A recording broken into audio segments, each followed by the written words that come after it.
जीवन यापन और जीवन लक्ष्य दो भिन्न बातें हैं।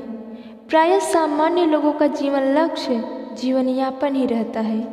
खाना कमाना, ब्याह शादी, लेन देन, व्यवहार व्यापार आदि साधारण क्रमों को पूरा करते हुए मृत्यु तक पहुंच जाना, बस इसके अतिरिक्त उनका और कोई लक्ष्य नहीं होता। एक जीविका का साधन जुटा लेना, एक परिवार बसा लेना और बच्चों का पालन पोषण करते हुए शादी ब्याह आदि कर देना मात्र ही साधारणतया लोगों ने जीवन लक्ष्य मान लिया है। मीठे फल खाने की इच्छा से दो मित्र एक बगीचे में गए। माली ने कहा, इस बगीचे के मालिक की आज्ञा अनुसार यहाँ एक ही दिन ठहर सकते हो, सो शाम तक जितने फल खा सकते हो खा लो। दोनों अपनी रुचि के फल खाने चल दिए। एक ने पेट भरकर फल खाए, दूसरा देखता रहा पौधों के लिए कैसी मिट्टी चाहिए, पानी कैसे लगाया जाए। शाम तक उसने एक नया बगीचा लगाने की सारी बातें जान ली, फल एक भी नहीं खाया। घर जाकर दूसरा बाग लगा लिया। ये संसार भी ऐसा ही है। मनुष्य यहाँ एक निश्चित अवधि के लिए आता है। जो सांसारिक आकर्षणों में पड़े हैं वे तो पहले युवक की भांति हैं। समझदार वे हैं जो दूसरे की तरह परिस्थितियों का अध्ययन कर जीवन का सच्चा लक्ष्य प्राप्त करते हैं। वस्तुतः यह जीवन यापन की साधारण प्रक्रिया मात्र है, जीवन लक्ष्य नहीं। जीवन लक्ष्य उस सुनिश्चित विचार को ही कहा जाएगा जो संसार के साधारण कार्यक्रम से कुछ अलग, कुछ ऊंचा और जिसे पूरा करने में कुछ अतिरिक्त पुरुषार्थ करना पड़े। जीवन में कोई सुनिश्चित लक्ष्य, कुछ विशेष ध्येय धारणा करते चलने वाले को असाधारण व्यक्तियों की कोटि में रखा जाता है। उनकी विशेषता तथा महानता केवल यही होती है कि परंपरा से हटकर साधारण जीवन के अभ्यस्त व्यक्तियों में से उन्होंने आगे बढ़कर कुछ असामान्यता ग्रहण की है।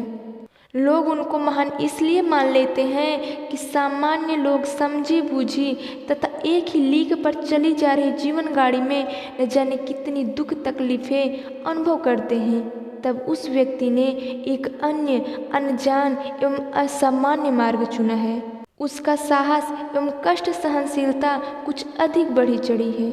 जीवन यापन की साधारण प्रक्रिया को भी यदि एक असामान्य दृष्टिकोण से लेकर चला जाए तो वह भी एक प्रकार का जीवन लक्ष्य बन जाता है।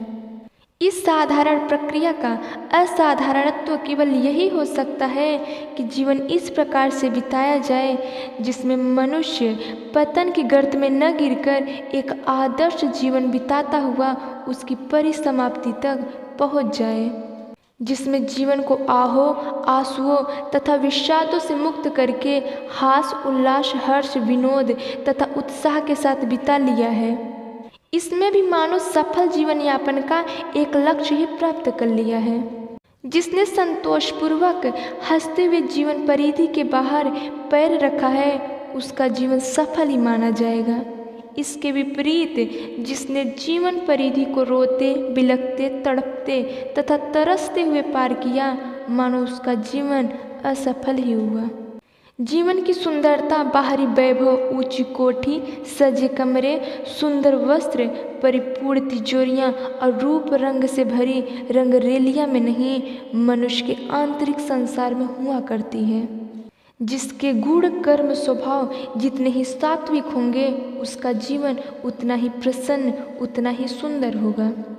जो अविचारी, व्यभिचारी अथवा अवगुणी है वह कितना ही धनवान, शान शौकत वाला, सुंदर शरीर और रहन सहन वाला क्यों न हो, सुंदर जीवन की परिधि में नहीं आ सकता।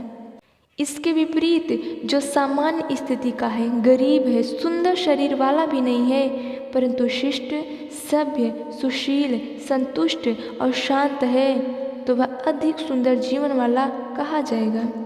जीवन की सफलता का प्रमाण जहाँ किसी के कार्य से दिया जाता है वहाँ उसके अंतिम श्वास में सन्निहित शांति एवं संतोष की मात्रा भी इसका एक सुंदर प्रमाण है।